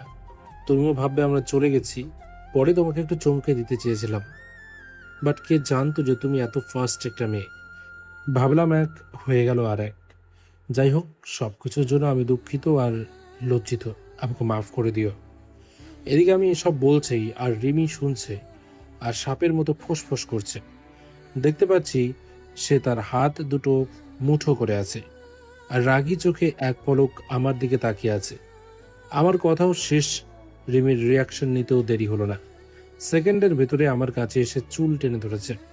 এবার রিমি বলতে শুরু করলো, যেহেতু ভুল স্বীকার করলা, তাই আর আমি কিছু বলছি না। শুধু এতটুকুই বলছি, ভীষণ ভালোবাসি তোমাকে। এক মুহূর্তের জন্য তোমাকে ছাড়া থাকতে কষ্ট হয় আমার। আর কতবার বলে বোঝাবো তোমাকে, বলো আমাকে। রিমি, তোমাকে একটা কথা বলবো। বলো। একটা কেন, 100টা কথা বলো। শুধু আমাকে একটুখানি ভালোবাসলেই হবে। আল্লাহ রে, মুখে কি ভালোবাসা ছাড়া অন্য কথা নেই? না, আর কোনো কথা নেই। ভালোবাসার মানুষের সাথে এছাড়া কি বলবো? আচ্ছা ওসব বাদ দাও, একটু পর বলছি এই বিষয়ে। আগে বলো, তোমার পরিবারের কারো কাছে বলে এসেছো? বলে আসার মতো কোনো পরিস্থিতি রেখেছিলেন জনাব? আমি তখন পুরো আমার ভিতরেই ছিলাম না।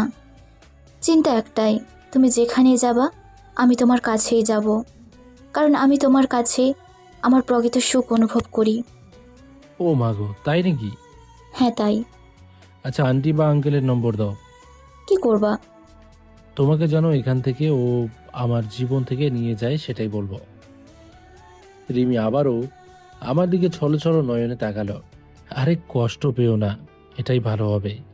তাছাড়া এসব ভালোবাসা মাথা থেকে ফেলে দাও, আমরা দুজন ভালো বন্ধু হয়ে থাকি। আচ্ছা সাকিব, আমি হারিয়ে গেলে তুমি সত্যিই খুশি হবা, তাই তো? আমি তো খুব খুশি হব। না থাকবে তুমি, না থাকবে প্যারা। আমি এসব বলছি আর রিমির চোখের পানি ফেলছে নীরবে। রিমি নিজের চোখের পানি মুছে নিল। আসলে কি জানো, না থাক কিছু না, যেহেতু আমাকে ছাড়া ভালো থাকবা, আমি আর কখনো জোর করব না তোমাকে। তবে একটা বলি, আমার মতো করে কোনো মেয়েই তোমাকে এমন ভালোবাসবে না। আর হ্যাঁ, আমি তোমার সামনে আর কখনো আসবো না। যদি তুমি মনে করো আমি তোমার যোগ্য, তাহলে একবার কল দিও, আমি ছুটে চলে আসবো তোমার কাছে। বলে রিমি কান্না করতে করতে হাঁটতে শুরু করলো। আর আমি ওর যাওয়ার দিকে তাকিয়ে আছি। ও লেকের পার থেকে অনেক দূরে চলে গেছে। আমি আর বসে থেকে কি করব? এবার আমি উঠে দৌড়ানো শুরু করলাম। দৌড়ে দৌড়ে সোজা রিমির সামনে এসে দাঁড়ালাম। হাঁটুতে হাত দিয়ে জোরে নিঃশ্বাস ফেলছি। রিমি মূর্তির মতো দাঁড়িয়ে আছে। আমি হাঁপাতে হাঁপাতে বললাম, রিমি একটা কথা ছিল। কি কথা বলো? সকাল থেকে কিচ্ছু খাওনি, আগে চলো নাস্তা করবা, তারপর ঠান্ডা মাথায় বাসায় যাবা। ও আচ্ছা, এই কথা। আমি তো অন্য কিছু ভাবছিলাম। কি ভাবছিলা? না কিছু না। আমিও জানি যে তুমি কি ভাবছিলে। আসলে পাগলি, আমিও তো ওইটাই বলতে চাই। তবে একটু দেরি করে দেখি তুমি কতদিন চুপ থাকতে পারো। আমার খিদে নেই, খাবো না আমি, একবারে বাসায় যেয়ে খাবো। আচ্ছা চলো, এখনই খাবা কিছু। আরে চলো তো, বলে ওকে জোর করে টানতে টানতে নিয়ে যাচ্ছি। সাকিব, আমার কিছু খেতে ইচ্ছে করছে না, খাবো না আমি। আরে এটি বললে হয়, চলো তুমি। এবার রিমি কান্না শুরু করে দিল। যাব না আমি, ইচ্ছে নেই খাওয়ার। তুমি কেন বুঝছো না? যেখানে তুমি আমার নয়, সেখানে আমি কিভাবে খেতে পারবো বলো? তুমি কেন এমন করছো? একবার বলো না রিমি, আমিও তোমাকে ভালোবাসি। একবার বলো। দেখো, আমি সব কিছুই খাবো। আমার খুব কষ্ট হচ্ছে সাকিব, আমি এখানে থাকতে চাই না। ছাড়ো আমাকে, আমি বাসায় যাব। এই তোমাকে বলছি না আমার সাথে যেতে, এত কথা কেন বলছো তুমি? আর একটা কথা বললে থাপ্পড় দিয়ে দাঁত ফালাই দেব। হাঁটো আমার আগে আগে। আমার ধমক শুনে রিমি কান্না অফ করে দিয়েছে, কিন্তু সে হাঁটছে না। কি হলো, হাঁটো। রিমি আমার দিকে মলিনভাবে তাকিয়ে আছে। আমি ওর মুখের দিকে তাকিয়ে আছি। চোখ মুখের হাল একটা বানাইছে সকাল থেকে কাঁদতে কাঁদতে, দেখতে বাজে লাগছে। পাশে একটা দোকান দেখে দোকানে গেলাম। রাফি ভাইয়া, এক বোতল পানি দাও, 1/2 লিটার। আচ্ছা দিতেছি। আর মেয়েটাকে তোর সাথে? এলাকার বড় ভাই। ভাই সময় করে বলবো আমি, আগে পানিটা দাও। রাফি ভাই পানি দিলে তাকে পানির টাকা দিয়ে রিমির কাছে আসলাম। এই যে ম্যাডাম, মুখটা পরিষ্কার করে নাও, বাজে দেখাচ্ছে। রিমি আমার দিকে রাগীভাবে তাকালো। পারবো না আমি। কেন, সমস্যা কি? একবার বলেছি পারবো না, আর কোনো কথা বলতে চাই না আমি। আর কোনো কথা না বলে রিমিকে টেনে আনলাম রাস্তার পাশে বেঞ্চের ওপর। এরপর ওর হিজাব খুলে আমার 2 কাঁধে দিয়ে ঝুলিয়ে রেখে বোতল থেকে পানি নিয়ে রিমির মুখে দিলাম। এরপর সুন্দর করে ওর মুখ চোখ ধুয়ে দিলাম, রুমাল দিয়ে মুখ মুছিয়ে দিলাম। এই যে রাগী আপা, এবার চেহারাটা দেখেন কেমন দেখায়। আর আগে তো পেত্রীর মতো করে রেখেছিলেন। যাই হোক, আমার লাভ হয়েছে রাগ দেখিয়ে, বুঝলা কলিজা? কিভাবে? এই যে তুমি এত সুন্দরভাবে আমার মুখ পরিষ্কার করে দিলে, এতে করে আমি তোমার ছোঁয়া পেয়ে গেলাম। তুমি তো কখনো আমাকে এমন করে কেয়ার করবা না। কেয়ার তো দূরের কথা, তুমি তো তোমার লাইফেই আমাকে চাও না। তোমাকেই আমি চাই গো। সে যাই হোক, এই যে হিজাব পরে নাও। পারবো না ওইসব কিছু। তাছাড়া আমি তোমাকে বলি নাই হিজাব খুলে দিতে। আর এখন ড্রেসিং টেবিল পাবো কোথায়? কি মুসিবতে পড়লাম রে। এক কাজ করি, ফোনের ক্যামেরা আমি ধরে রাখি, তুমি ঠিকঠাক করে নাও। না না, এটা তো হবে না। পারলে নিজে পরিয়ে দাও, না হলে থাকে ভাবে। আচ্ছা, এই কথা। দাঁড়াও তাহলে এখানে। আমি আবারও রাফি ভাইয়ার দোকানে আসলাম। ভাইয়া, একটা ওয়াইন টাইম মাস্ক দিও। ভাইয়ার থেকে মাস্ক নিয়ে আসলাম রিমির কাছে। এই মাস্ক কি করবা?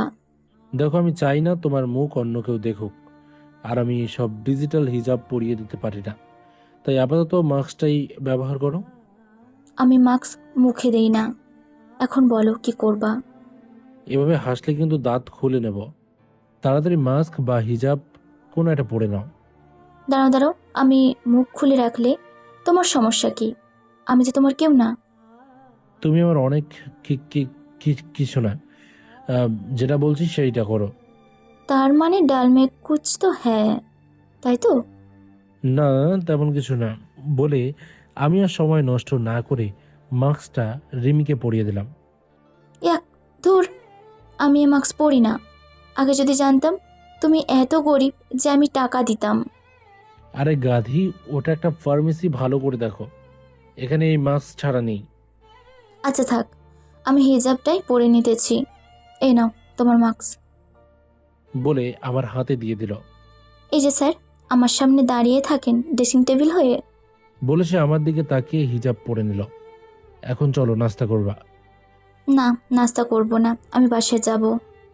আমিও আটকাবো না, আগে চলো কিছু খাবা। তার আগে ফোন দাও তোমার। সাথে সাথে রেমি ওর ফোন আমাকে দিয়ে দিল। লক কি? আর লাভ এস। এটা কোনো লক হলো? না হলেও হয়েছে। আমি কথা না বলে রিমির আম্মুর কাছে কল দিলাম। হ্যালো, রিমি কোথায় মা? তুই সকাল থেকে কোথায় গিয়েছিস? আন্টি, আমি সাকিব। ও, রিমি তোমার কাছেই আছে? জি, আমার সাথে আছে, কাউকে বলে যায়নি। চিন্তা হচ্ছিল কোথায় গেল। পাশে থেকে রিমি চিল্লাইয়া বলছে, আম্মু, আব্বুকে বলো আমি আর কখনো বাসায় ফিরবো না, যতদিন আব্বু আমার সাথে কথা না বলবে। আর সরি আম্মু, না বলে চলে এসেছি আব্বুর ওপর রাগ করে।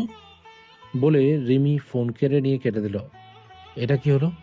আর মিথ্যা কেন বললা তোমার আম্মুকে? তোমার জন্য আব্বু আমার সাথে কথা বলে না। আর এখন যদি বলি সকালবেলা এই ঘটনা ঘটিয়ে রাখছি, তাহলে তোমাকে চাঁদের দেশ ঘুরিয়ে আনবে। ওয়াও, এটা তো ভালো হবে। শ্বশুর মশাইয়ের টাকাতে চাঁদে ভ্রমণ হয়ে যাবে, সাথে হানিমুনও। ফাজিল কোথাকার। ওই একটা কথা, তুমি আমাকে বিয়ে করতেছ না, আবার আমার আব্বুকে শ্বশুর বলছো, আমার সাথে হানিমুনে যাইতেছ, কাহিনী কি? কাহিনী তোমার মাথা। আসো আমার সাথে, বলে ওকে নিয়ে হাঁটছি। কিছু দূর গিয়ে আবার পেঁচাল শুরু করলো। ওই, আমি তোমাদের বাসায় যাব না, আমাকে রেস্টুরেন্টে নিয়ে চলো। কেন? বাসায় খাবারের কি সমস্যা? এত সকালে যে বের হয়েছ, আপু তো রান্না করেনি বা সকালের নাস্তাও হয়নি, তাহলে আমি এখন বাসায় যে কেন অযথা আপুর কাজ বাড়িয়ে দেব কেন? আর তোমরা এখন অনেক দূরে জার্নি করবা। তাছাড়া চলো, রেস্টুরেন্ট থেকে সকালের নাস্তা কিনে এনে সকলে মিলে বাসায় যেয়ে খাই। আইডিয়াটা খারাপ না। তাহলে চলো। একটা রিক্সা আসলো, আমি রিমিকে তুলে দিয়ে দাঁড়িয়ে আছি। ওই, দাঁড়িয়ে কেন? উঠে আসো। আমি এরপরেরটায় আসছি, তুমি যাও ততক্ষণ। রিমি কোনো কথা না বলেই আমাকে টেনে তুলে নিয়ে রিক্সাওয়ালাকে যেতে বলল। ওই, তোর সমস্যা কি আমার সাথে রিক্সায় আসতে? আসলে এমনিই আমার ভালো লাগে না। হ্যাঁ, পাশে সাইমা থাকলে খুব ভালো হতো। বলো। আসলে না, আমার আবার ইচ্ছে আছে নিজের বিয়ে করা বউকে নিয়ে রিক্সা করে ঘুরবো, এমনি কোনো কারোর সাথে না। ওলে বাবালে, তাহলে চলো, আমরা এখনই বিয়ে করে আসি। কি? জি, তোমার সব পূরণ হবে, আমারও তোমাকে পাওয়া হয়ে যাবে। মামা ও মামনি, আপনাদের ঠিকানায় চলে আইছি, দয়া করে নাইমে আমার টেহাটা টিয়া উদ্ধার করেন। আমরাও কথা না বলে নেমে পড়লাম। তারপর থেকে ভাড়া দিয়ে প্রথমে বিকাশের দোকানে গেলাম। এখানে কি করবা? সজীব দেখ, 9,000 দিয়েছি তোর অ্যাকাউন্টে। দোকান সজীবের আব্বু, আর সজীব আমার কলেজ ফ্রেন্ড। এখন পড়াশোনা বাদ দিয়ে ব্যবসা দেখাশোনা করছে। আমাকে থামিয়ে রিমি বলতে লাগলো, আমার জামাই। এদিকে রিমির কথা শুনে আমি চোখ বড় বড় করে তাকিয়ে আছি রিমির দিকে। এদিকে সজীবের কথা শুনে রিমি বলছে, ভাইয়া, আপনি রাগিয়েন না, আপনাকে এখনই ট্রিট দিয়ে দেবে আপনার বন্ধু। আসলে বিয়েটা হঠাৎই হয়েছে তো, কেউই তেমন জানে না। রিমির কথা শুনে ভাই কি বলবো, নিজেকে জোকার মনে হচ্ছে। আচ্ছা ভাইয়া, আর আসেন তাহলে, আমরা রেস্টুরেন্ট থেকে খাবার নিব, আপনি ওখান থেকে নিজের ট্রিট নেন। সজীব দোকানের কর্মচারীদেরকে বলে আমাদের সাথে আসলো। শালাই মন মতো খাবার অর্ডার করছে, আর আমরাও 3 জনের খাবার পার্সেল করে নিয়ে বিল দিয়ে দিলাম। আচ্ছা সজীব শোন ভাই, আমাদের একটু তাড়া আছে, আমরা চলে গেলাম, পরে তোর সাথে কথা বলবো আমি। এদিকে আমি, ভাই তুই যদি বুঝতি এ কত হারামি, তুই বোবা হয়ে মরতি ছালা। আমরা রেস্টুরেন্ট থেকে এসে একটি রিক্সা নিয়ে বাসায় চলে আসলাম। তারপর আপুকে সহ খাওয়া দাওয়া করে নিলাম। সাকিব, এমনিতেই অনেক লেট হয়ে গেছে, আমাদের বের হতে হবে, না হলে আমাদের যেতে অনেক রাত হয়ে যাবে। চলো এখনই বের হই আমরা। আপু, একটা কথা ছিল। কি কথা বল। আপু, আমিও যাব তোমাদের সাথে, প্লিজ আপু, না করবা না প্লিজ। এই পাগল হয়ে গেছিস তুই? ওখানে যে কার পরিচয় থাকবি, লোকজন কি বলবে? আমি অত কিছু জানি না, আমি যাব, এইটুকুই শেষ কথা। এটা বেশি হয়ে যাচ্ছে কিন্তু রিমি, লোকজন খারাপ বলবে। তাছাড়া তোমাকে তোমার বাসায় রেখে যাই, চলো। না, কিছুই বেশি হবে না, আমার মনে হচ্ছে তোমরা আর ফিরে আসবা না। আমি যাবই তোমাদের সাথে, পরে যা হবে হোক। সাকিব, এখন কি করবি? আমি কিভাবে বলবো কি করব? তোমার বান্ধবীর বোন তুমি সামলাও। রিমি বোন আমার, বোঝার চেষ্টা করো, এটা হয় নাকি কখনো? তুই যে সকলকে কি পরিচয় দিবি?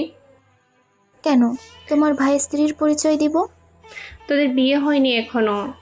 তাতে কি হয়েছে, সেখানে তো কেউ জানে না, আমরা বিষয়টা গোপন রাখলেই ঝামেলা শেষ। এটা হয় না রিমি, আমি নিজে আইনের লোক হয়ে বেআইনি কাজ করতে পারবো না। রিমি এবার কোনো কথা না বলে বাসা থেকে উঠে বাসার বাইরে চলে যাচ্ছে। গিয়ে আটকা ওকে। দেখ, পাগলে রাগ করিস না, আমি তোকে কথা দিয়েছি তো সাকিবের সাথে তোর বিয়ে দিব। আমাকে বিশ্বাস করছিস, আমাকে অবিশ্বাস করিস তুই? না আপু, লাগবে না আমার যাওয়া, তোমরা যাও, আর ফিরে এসে শুনবা রিমি নামের কেউ আর নেই। এবার আমি গিয়ে একটা থাপ্পড় দিলাম রিমিকে। সে আমার দিকে তাকিয়ে আছে মন খারাপ করে। একদম বাজে বোক বানা বলে দিলাম, খুন করে ফেলবো তোমাকে। কেন, আমি তোমার কে? কেউ না, বাট এসব আলতু ফালতু কথা বলবা না। আমি বলবো তোমার কি? আমার কিছু না, তবে আমার সামনে কাউকে কষ্ট পেতে দেখলে আমার সহ্য হয় না। তাহলে আমি কষ্ট পাইতেছি, কান্না করতেছি, এগুলো কি চোখে দেখতে পাচ্ছ না, নাকি আমার বেলায় কানা সাজছ? আসলে হয়েছে কি, আমি আবার চোখে কম শুনি আর কানে কম দেখি। রিমি কোনো কথা না বলে একটু ঘুষি মেরে দিল আমার পিঠে।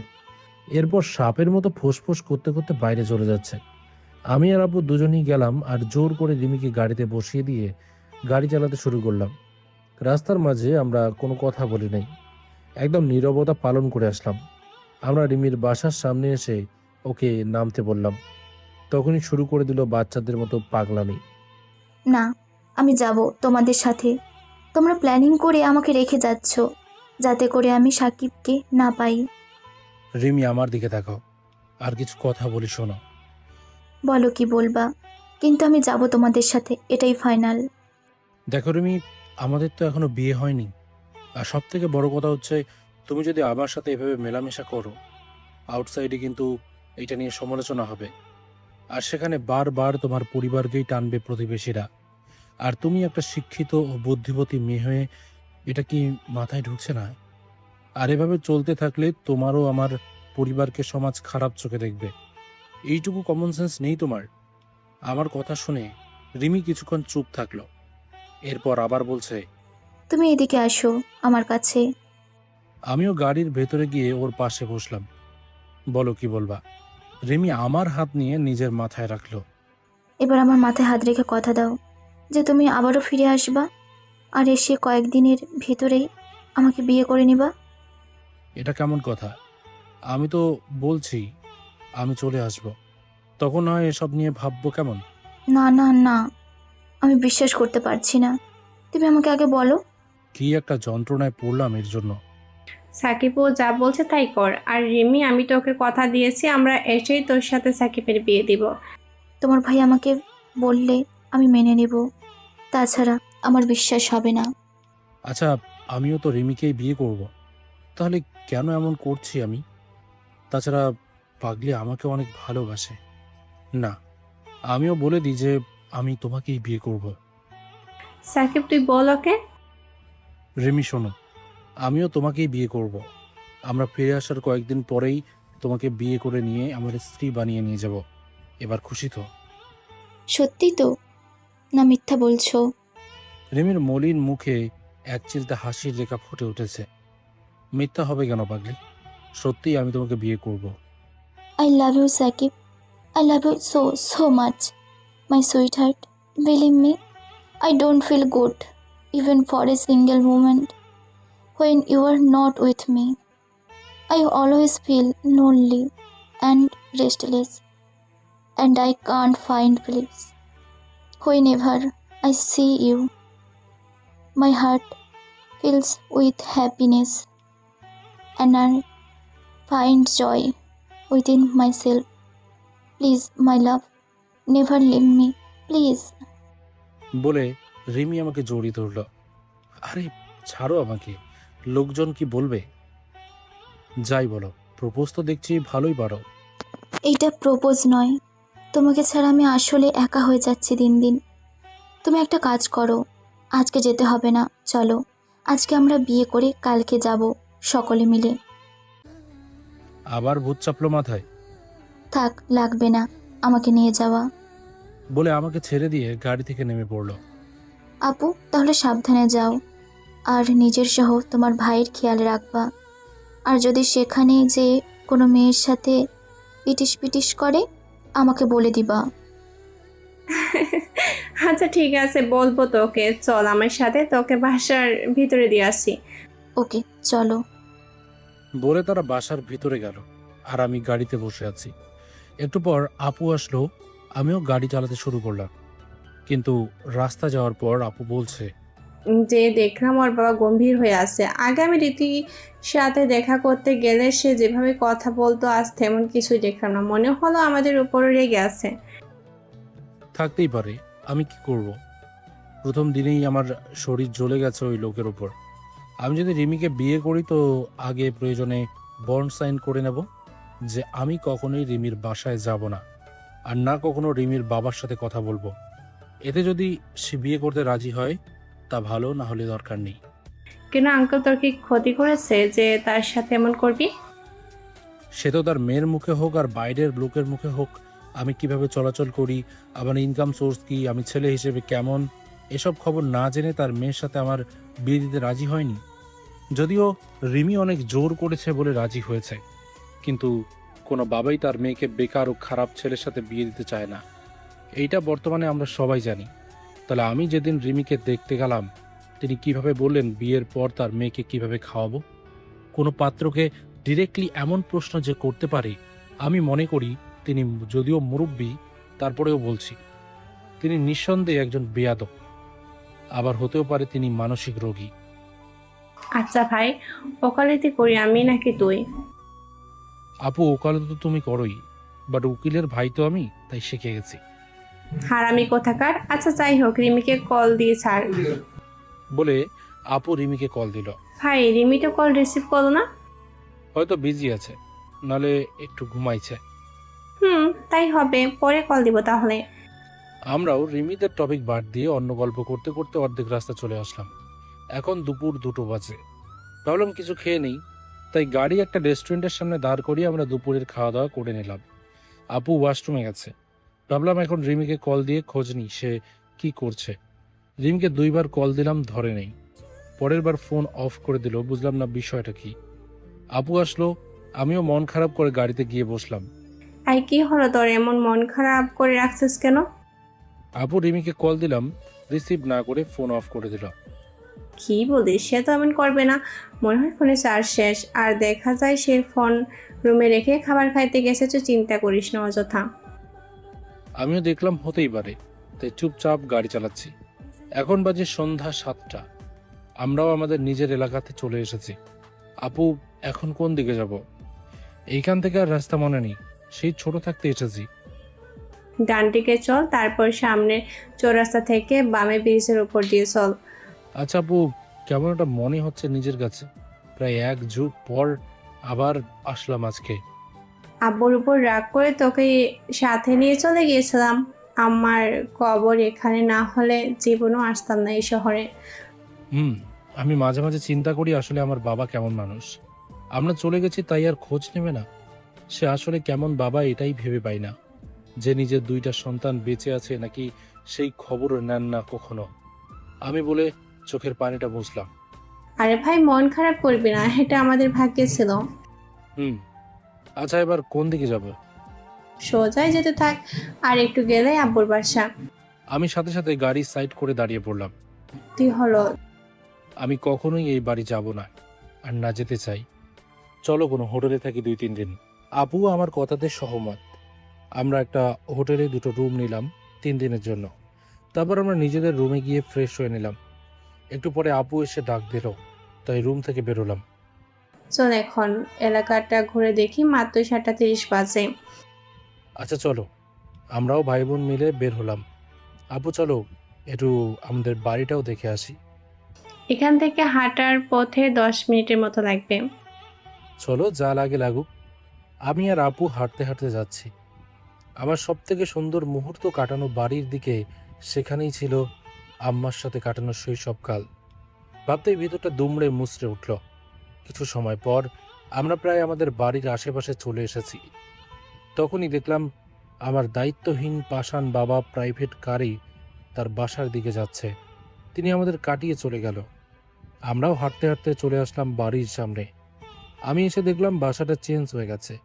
আগে 2 তলা ছিল, আর এখন 3 তলা বানানো হয়েছে, আর কালারটাও বদলে ফেলেছে। হঠাৎ করেই আমার চোখের সামনে আম্মুর মুখটা ভেসে উঠছে। এই বাসায় কাটানো সব স্মৃতি ভেসে উঠছে। চোখের কোণায় পানি চলে আসলো। বোবা কান্না করছি নীরবে। আপুর দিকে খেয়াল করলাম, আপুও কাঁদছে। মুখ দিয়ে শব্দ বের না হলেও বুকের বাম পাশে চিনচিনে ব্যথা করছে। আম্মা, কেন তুমি আমাদের একা করে চলে গেলে? আর চলেই যখন গেলে, আমাকে নিয়ে গেলে না। মনকে কোনোভাবে আটকাতে পারছি না। চোখ দিয়ে আপনা আপনি পানি পড়ছে। এমন মনে হচ্ছে আমার চলার ক্ষমতা হারিয়ে ফেলতেছি আমি। হঠাৎ কেউ একজন পেছন থেকে বলে উঠল, এই ছেলে, কে তুমি? আর এখন এখানে কি? চোখের পানি মুছে পিছনে তাকাইলাম। চিনতে পারলাম না বয়স্ক মহিলাকে। আপু তার দিকে তাকালো এবং দেখলাম আপু রাগীভাবে মহিলার দিকে তাকিয়ে আছে। আপু বলতে শুরু করলো, আমরা আপনার হাজবেন্ড মানে ডক্টর রাজীব চৌধুরীর ছেলে ও মেয়ে। সৎ মা চমকে উঠলেন। কি কি কি বলছো এসব? কানে কম শুনতে পাচ্ছিস? কয়েকবার বলতে হয় এক কথা? এত বছর পর এখানে কি জন্য এসেছো? তোমাদের জন্য এখানে কোনো জায়গা নেই। ওই মহিলা, তোকে বলতে বলেছি আমি এখানে আমাদের জায়গা আছে নাকি নেই, নাকি তোকে বলেছি আমরা এখানে থাকতে এসেছি? তোমরা অনেক বড় হয়ে গেছো, আর এইটা সাকিব না। হ্যাঁ, ওই সেই সাকিব যাকে তুই কোনো কারণ ও ফুল ছাড়াই মারধর করতেছিস। তোমার মুখে দেখছি বুলি ফুটেছে, আগে তো কথাই বলতো না। সবাই মানুষকে পরিবর্তন করে দেয়, আমিও বদলে গেছি।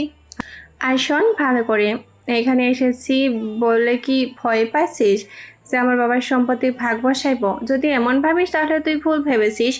যেখানে নিজের বাবার সন্তানকে চেনেনি, খোঁজ নেয়নি, সেখানে আমার কোনো কিছু নেওয়ার বিন্দুমাত্র ইচ্ছা নেই। আমার মায়ের কোনো কিছুর অভাব ছিল না, সেই ধরনের নেমোখারাম বাপের কিছু চাইবো আমরা। ভালো থাকিস আর মনে হয় নিস না। বলে আপু হাঁটতে শুরু করলো। আমিও আপুর সাথে চলে আসলাম। এদিকে সৎ মা মন খারাপ ও উত্তেজিত হয়ে বাসার ভেতরে গিয়ে নিজের রুমে চলে গেল।